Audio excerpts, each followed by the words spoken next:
¿Qué ocurre cuando un presidente que ha construido su identidad sobre la confrontación decide que un país entero representa el desafío definitivo? ¿Es una decisión política o un reflejo de carácter? Donald Trump llegó a la presidencia de Estados Unidos sin la liturgia tradicional del poder. Llegó como llegó a todo, rompiendo reglas, acelerando tiempos y forzando los límites del lenguaje político. No buscó consenso, buscó impacto.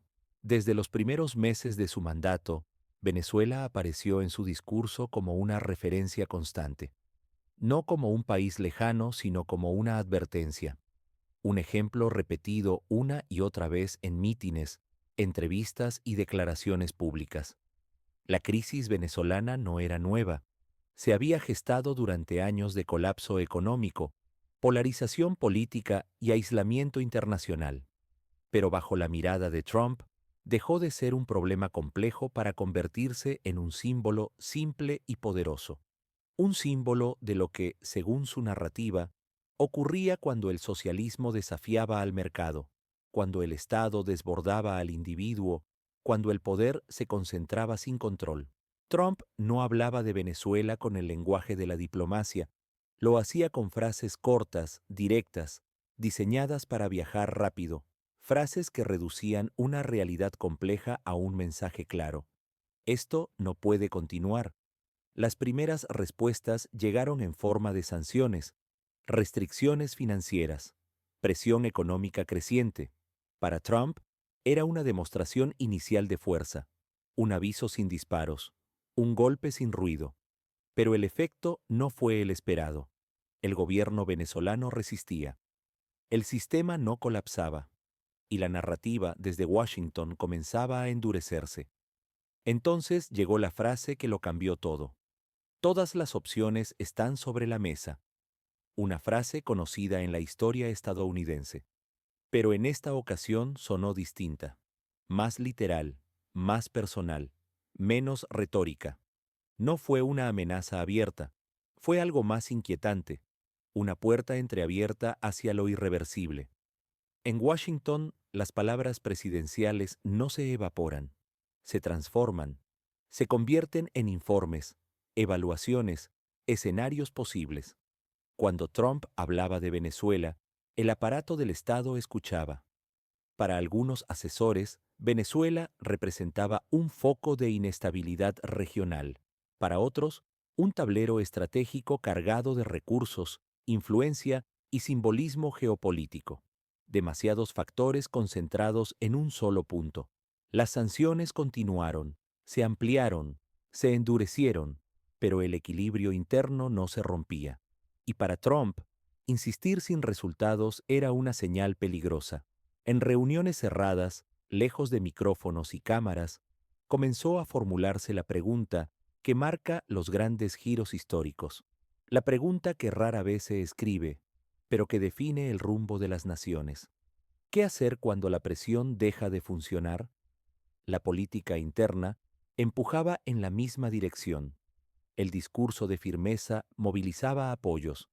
El conflicto externo reforzaba la imagen de liderazgo fuerte. La historia demuestra que, en momentos de tensión, la confrontación puede convertirse en capital político. Trump observaba el tablero convencido de que retroceder no era una opción. Para él, cada conflicto era también una negociación, y toda negociación una demostración de poder. La idea, una vez pronunciada, dejó de ser impensable. Las decisiones que definen una era rara vez llegan envueltas en estruendo. A veces se presentan con solemnidad, con un tono grave, con palabras cuidadosamente elegidas. Cuando Trump habló al mundo, utilizó un lenguaje conocido. Habló de libertad, de responsabilidad internacional, de estabilidad regional. Palabras diseñadas para justificar, para preparar, para encuadrar lo que venía. La reacción fue inmediata. En cuestión de minutos, gobiernos, mercados y medios comprendieron que algo había cambiado, que se había cruzado una frontera invisible. En Venezuela, la noticia se sintió antes de entenderse. No hubo imágenes espectaculares, hubo miedo, incertidumbre, una sensación profunda de vulnerabilidad. Las calles no estallaron, se quedaron en silencio. Un silencio espeso, cargado de preguntas sin respuesta. Aliados tradicionales reaccionaron con cautela. Algunos respaldaron el mensaje. Otros eligieron el silencio diplomático. Y en política internacional, el silencio también toma partido. Dentro de Estados Unidos, el anuncio abrió una grieta profunda. Para unos, era una demostración de liderazgo. Para otros, una escalada peligrosa con consecuencias imprevisibles. Trump observaba el impacto. Sabía que en la era digital, controlar la narrativa era tan importante como controlar los hechos. El conflicto dejó de ser una hipótesis. Comenzó a sentirse.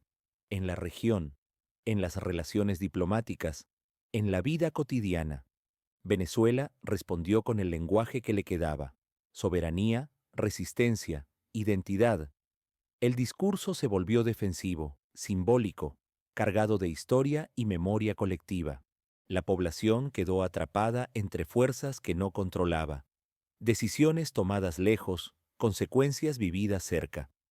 En toda confrontación de alto nivel, los civiles suelen ser los primeros en cargar con el peso. En Estados Unidos, la presión interna aumentaba.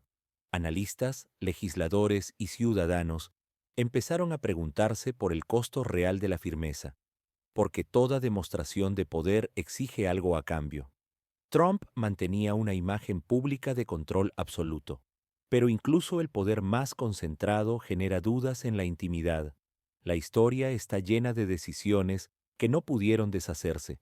El mundo observaba con atención, consciente de que ningún conflicto moderno permanece contenido. Las consecuencias siempre encuentran caminos inesperados.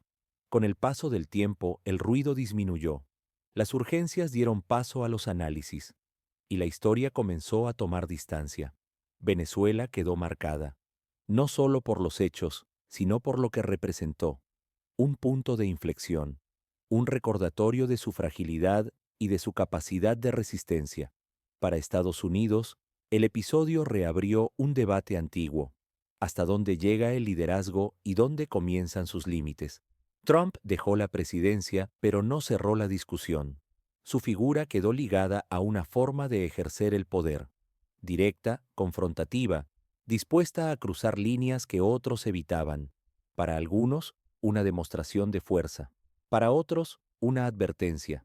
El poder pasa, los cargos cambian, pero las consecuencias permanecen, y la pregunta inicial sigue abierta. ¿Qué ocurre cuando un solo hombre decide que su voluntad puede reordenar el destino de una nación? ¿Y quién paga el precio cuando esa decisión deja de ser una idea y se convierte en realidad?